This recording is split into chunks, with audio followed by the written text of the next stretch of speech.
Yan, may binili akong scratch it na tig $1. Pumili ng 5. 1, 2, 3, 4, 5. Check natin kung may tama. Yan daw ay magkaroon ng tatlong magkakaparehas. Check natin. Ang dilim na kanyo. Yan, $10. Yan, dalawa ng $10. Sana may isa, sana meron pa.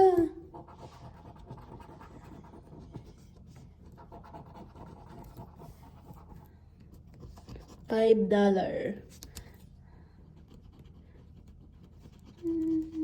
Kaya to. Dali. $2. Naku po, labas ang $10 ulit. Ay, 50.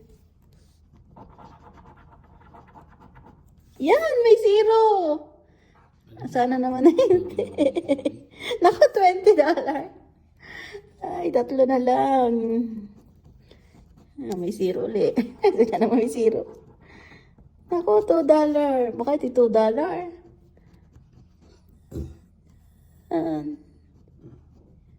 Yan, may zero ulit. Ano kaya yun? Sana 1. Naku, 20. Dalawang 20. Naku, ito na lang pag-asa. I'm done. Tama? No. Tama, nagkatuon na. Naku, 1,000. Sorry.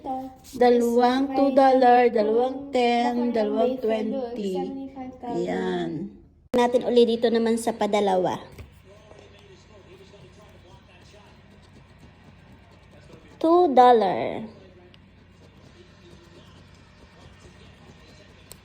1,000. $4. $1. Ay, ano ba to? 100 pala. Pakita lang ng 1. Yan, 1,000. Isa na lang sana ng 1,000. Sana lumabas. Daddy, 1,000.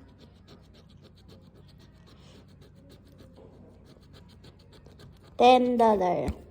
1,000 naman, please. $5. Naku, iba-iba.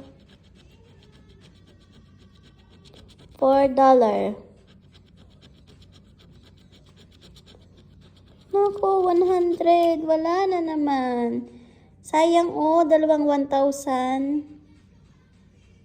Yan, ito naman yung patatlo na. Wala pang tama. Ano ba yan? 2.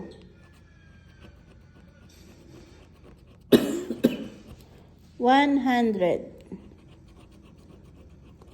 $5. Na-reflect yung sa ilaw. 20. 10. Ang daming magkakaiba. 1,000.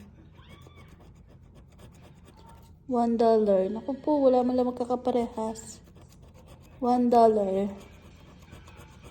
Yun, mayroon naman. Balik taya, $1. Yan. Ito naman yung pang-apat.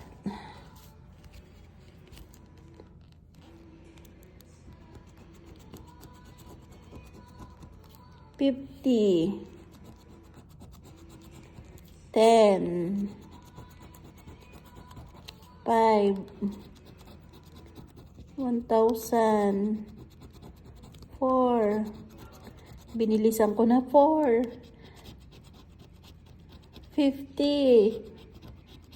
1,000. Naku, sana may. Naku. 100. Wala. Wala na naman. Sayang dalawang 4. Dalawang 1,000. Tapos dalawang 50 na naman. Sayang. Pass. $2. About 20. Ano ba yun? 2 pala. $2 nga. Tapos 20. $1. 50. 1,000.